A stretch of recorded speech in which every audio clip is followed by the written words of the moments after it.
এই প্রতিটা মানুষ জানতে চায় কি হয়েছিল ৭৫-এর ১৫ই আগস্ট? প্রথম কথাটা হচ্ছে যে ১৫ই আগস্ট কিন্তু কোনো বিচ্ছিন্ন ঘটনা না। এটা সূত্রপাত হয় মুক্তিযুদ্ধ চলাকালীন অবস্থায়। আমরা বুঝতে পেরেছিলাম যে বাংলাদেশের মুক্তিযুদ্ধটা অ্যাকচুয়ালি কাদের ইন্টারেস্টে হচ্ছে? এটা কি আমাদের ইন্টারেস্টে হচ্ছে যে আমরা আমাদের দেশ যুদ্ধ করে স্বাধীন করব? নাকি এটার পেছনে অন্য কোনো উদ্দেশ্য কাজ করছে? যখন ৭ দফাতে চুক্তি করে নজরুল ইসলাম আর তাজউদ্দিনকে পারমিশন দেওয়া হলো to establish provisional government in Calcutta, এই ৭টা ক্লজ পড়ে সাইন করার পর, দস্তখত করার পরে নজরুল ইসলাম সাহেব ফিট হয়ে পড়ে গিয়েছিলেন যে এটা তো একদম একটা দাসখত যে আমরা ক্রমান্বয়ে ভারতের একটা করজ রাজ্য, তারপরে একটা অঙ্গরাজ্য হিসেবে অঙ্গরাজ্যে পরিণত হবে বাংলাদেশ, হবু বাংলাদেশ। আর ওই joint declaration between Usmani and general Manekshaw joint command establish করার পর কথা ছিল যে general Usmani on behalf of Bangladesh government will invite General Manishaw to come and be present as an auxiliary force commander, সহায়ক শক্তির commanding chief হিসাবে in the Sunday ceremony, but the instrument will be signed by the Mufti Fauj commander in chief who was General Usmani, Colonel Usmani. কিন্তু সেটা হতে দেওয়া হলো না। 16ই ডিসেম্বরে যে সারেন্ডার সেরেমনি হলো রেস করতে, সেখানে পরিষ্কার বাংলাদেশের জনগণ দেখতে পেল যে পাকিস্তান আর্মি সারেন্ডার করছে ভারতীয় সেনাবাহিনীর কাছে, এবং সেখানে সাইন করছেন আরোরা ভারতীয় বাহিনীর পক্ষে, আর ওদিকে নিয়াজি পাকিস্তানি আর্মির পক্ষে। সেখানে মুক্তিযোদ্ধারা কোথায়? আমরা পরে থাকলাম ঝাড়ুদার হিসাবে ইন্ডিয়ান আর্মির রাস্তা পরিষ্কার করে দেওয়ার কাজে, বনে বাজারে। আমাদের কি কোনো শহরগঞ্জে ঢোকার পারমিশন দিল না মুজিব সরকার, আমাদের তাজউদ্দিনের সরকার, আওয়ামী লীগ সরকার। সেই অবস্থায় কি প্রমাণিত, এটা এই ঘটনায় কি প্রমাণিত হলো? ইন্ডিয়া প্রমাণ করলো সারা বিশ্বে যে বাংলাদেশের জনগণ নিজেরা যুদ্ধ করে দেশ স্বাধীন করেনি। বাংলাদেশ নামক একটি রাষ্ট্র প্রিমেচুরলি জন্ম দেওয়া হয়েছে as an outcome of Indo-Pakistan war, যেখানে ইন্ডিয়া জিতেছে। এই তো হলো ইতিহাসের শুরু। তারপর মুজিবকে যখন ছাড়া হলো, সে তো কিছুই জানতো না যে দেশ স্বাধীন হয়েছে, কোন মুক্তি ফৌজ বলে কিছু ছিল, হাজার হাজার লোক দেশচ্যুত হয়েছে, প্রাণ হারিয়েছে, কি জানতো? তাকে যখন ছেড়ে দেওয়া হলো, তখন ইন্দিরা গান্ধী তাকে পাকিস্তানে ফোন করে বললো যে, ফোন করলো মুজিব, ফোন করে বললো যে আমি দেশে ফিরে যাচ্ছি। তখন ইন্দিরা গান্ধী বলতো যাওয়ার আগে আপনার সাথে দেখা করে আমি আপনাকে কৃতজ্ঞতা জানতে চাই। তো তখন ইন্দিরা গান্ধী বললো, কৃতজ্ঞতা জানাবেন, আপনি ফোন না করলে আমি আপনাকে ফোন করতাম, আপনাকে ঢাকায় সরাসরি আপনি যাবেন না, আপনি নয়াদিল্লি হয়ে যেতাম। মুজিব সেটাই করলেন, চলে গেলেন নয়াদিল্লি, লন্ডন হয়ে। সেখানে কি হলো, যেই ৭ দফার চুক্তিতে সাইন করার পর প্রবাসী সরকার গঠন করেছিল তাজউদ্দিন আর নজরুল ইসলাম, সেই আওয়ামী লীগ বাংলাদেশে ক্ষমতা গ্রহণ করলো সারেন্ডারের পর ওই ৭ দফা ভিত্তিতে। এবং সেই ৭ দফাতে মুজিব স্বাক্ষর দেওয়ার পর ফিরে গিয়ে তিনি ক্ষমতা নিজে হাতে নিয়ে নিলেন। তাজউদ্দিনকে বললো, তাজউদ্দিন তুমি প্রাইম মিনিস্টার থাকবে না, আমি হোম প্রাইম মিনিস্টার। তারপর কি হলো, কোন নির্বাচন নাই, কিছু নাই। ওই ৭০-এর নির্বাচনের সুবাদে তারা ইন্ডিয়ার ৪ স্তম্ভ ডুপ্লিকেট বাংলাদেশে ইম্পোর্ট করে তার উপরে একটা সংগঠন বানানো, হুবহু এক। শুধু তাই না, রবীন্দ্রনাথ ঠাকুর, যাকে নিয়ে আমরা নাচানাচি করি এবং অনেকের মানে ভাসে যায়, আপ্লুত হয়ে যায় আবেগে। এই রবীন্দ্রনাথ ঠাকুর একজন ইন্ডিয়ান নাগরিক এবং ইন্ডিয়ার জাতীয় সঙ্গীতের রচয়িতা। আমাদের দেশে তার চেয়েও প্রতিভাবান কবি কাজী নজরুল উপস্থিত থাকা সত্ত্বেও আমরা সেই ভারতীয় নাগরিকের একটা গানকে আমাদের জাতির উপরে চাপে দেওয়া হলো জাতীয় সঙ্গীত। পৃথিবীর ইতিহাসে এমন কোন নজির আর দ্বিতীয়টা আছে বলে আমি মনে করি না।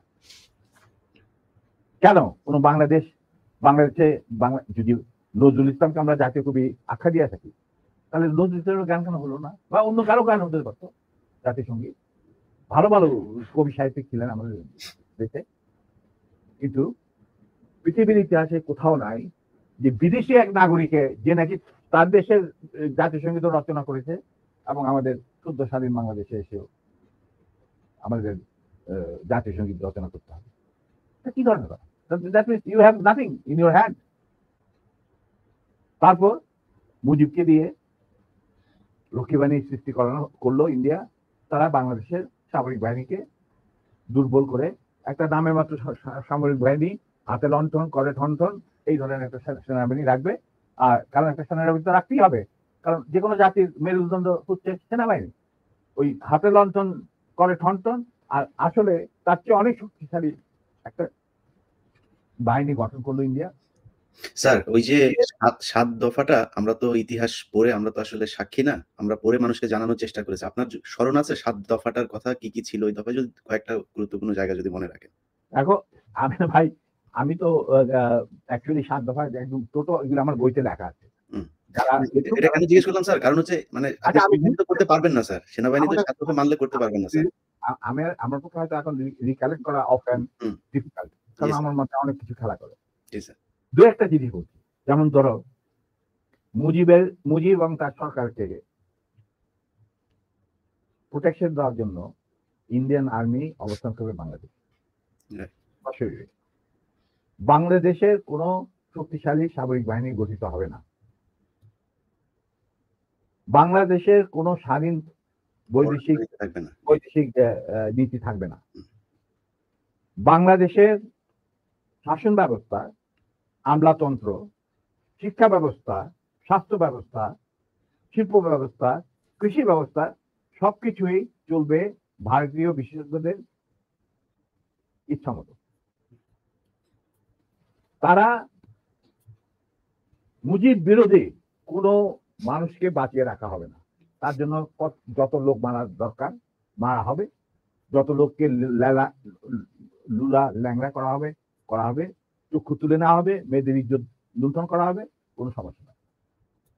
এইভাবে প্রতিপক্ষের উপর ঝাঁপিয়ে পড়ায় 40,000-এরও বেশি লোক মারা গেছে, সেটা সবাই জানে, প্রত্যেক আসছে। তারপর তোমার আমরা একটা করদ রাজ্যে পরিণত হয়ে গেলাম। কিন্তু সমস্যা দেখা দিল যে বাংলাদেশের মাটিতে যদি যে ইন্ডিয়ান সোলজাররা অবস্থান নেয়, তাহলে বিদেশ থেকে কোনো দেশই বাংলাদেশকে স্বীকৃতি দিতে রাজি না। কারণ পাকিস্তান ইতিমধ্যে সিকিউরিটি কাউন্সিল থেকে একটা আইন পাস করে নিল যে বাংলাদেশে কে নিয়ন্ত্রণ করতে ভারত তাদের সেনাবাহিনীর মাধ্যমে, মুজিব সরকারের মাধ্যমে। অতএব এটা একটা ডিসপিউটেড টেরিটরি, এটা একটা স্বাধীন দেশ নয়। তাই আপনারা স্বাধীন কিভাবে রিকগনাইজ করবেন মুজিবের সরকারকে? এরপর এই অবস্থায় ইন্দিরা গান্ধী পড়ল মুক্ত, তো আজ মুজিব সরকার। তখন ইন্ডিয়ান সরকার ডিসাইড করলো যে ঠিক আছে, আমাদের সোলজার আমরা ফেরত নিয়ে আসবো, তার পরিবর্তে আমরা জাতীয় রক্ষী বাহিনী বানিয়ে। তাই করা হলো। তো যে কাজটা ইন্ডিয়ান আর্মি করছিল সেটা পরে জাতীয় রক্ষী বাহিনী করলো। আর কি ধরনের অত্যাচার, অবিচার, কি ধরনের মানে হত্যাযজ্ঞ, গুম, খুন এবং অনাচার, অবিচার মুজিব সরকার করছিল, সেটা খতিয়ান তো তুমি আমার থেকে ভালো জানতে। অনেকে এই বিষয়ে লিখেছেন, সাহসী যারা তারা লিখে গেছেন, আমিও কিছুটা লিখেছি। সেখানেই শেষ হলো না। তারপর দেখা গেল যে সেই সুতিগার থেকে মুজিব কায়েম করলেন একদলীয় এক ন্যায়তত্ত্ব, স্বৈরাশাসন, বাকশাল। এবং নিজেকে তিনি আজীবন রাষ্ট্রপতি হিসেবে ঘোষণা দেবেন সিদ্ধান্ত না হলো। এই বাকশালের মেম্বার সবাই সেই বাকশাল করার পর মুজিবের শক্তি বেড়ে গেল, তার নিষ্ঠুরতা এমন অসহনীয় পর্যায়ে চলে গেল। ইলিয়াস লুটপাট, মার ধর, চোরাচালান, নকল টাকা ছাপানো ভারত থেকে, এই সমস্ত মানে একটা আমাদের মনে অস্তিত্বই এমন অবস্থায় গিয়ে থাকলো যে মানুষ একদিন মুজিবের জন্য দোয়া করেছিল যে আল্লাহ আমাদের এই মুজিব আমাদের চোখের মনি, আমাদের বাঁচাবে, দেশকে স্বাধীন করবে, বাঙালিদের ন্যায্য অধিকার আদায় করবে। সেই মুজিবের জন্য লোকজন আল্লাহর কাছে দোয়া চাচ্ছিল যে আল্লাহ আমাদের আজাদ দাও, নমরুদের হাত থেকে আজাদ দাও, আমরা শেষ মরে যাচ্ছি, সব কোথাও কোনো কেউ নেই প্রতিবাদ করা। এটা আমরা যারা সেনাবাহিনীতে তখন ছিলাম, যারা দেশপ্রেমী যোদ্ধা, তারা ঠিক মেনে নিতে পারেনি। কিভাবে তারা মেনে নিতে পারেনি পাকিস্তানের জান্তাদের অবিচার এবং দুরাচার। এরই পরিপ্রেক্ষিতে তাদের নেতৃত্বে সংগঠিত হয় একটা সেনা বিপ্লব। অনেকে বলে মুজিবকে মারা হলো কেন? মুজিব তো মারা যায় নাই, মুজিব নিহত হয়েছে একটা সেনা অভ্যুত্থানের ঘটাকালে। সেনা অভ্যুত্থান তো আর খালি হাতে মার্বেল খেলে না, ওখানে দুই পক্ষ থেকেই গোলাগুলি হয় এবং হতাহত হয় দুই পক্ষে। যেমন মুজিবের পক্ষের কিছু লোক মারা গেল, সেভাবে বিপ্লবীদের, সেনা অভ্যুত্থানকারী বিপ্লবীদের তরফেও কিছু লোক প্রাণ হারায়। এটাই বাস্তবতা। কিন্তু তারা বিজয়ী হয়ে গেল, বিপ্লবীরা বিজয়ী হলো, তারা ক্ষমতা তাদের নিজে হাতে নিয়ে নিল স্বতঃস্ফূর্ত ভাবে। ইলিয়াস ঘোষণাটা আমি দিয়েছিলাম, স্বতঃস্ফূর্ত ভাবে মুজিবের সেই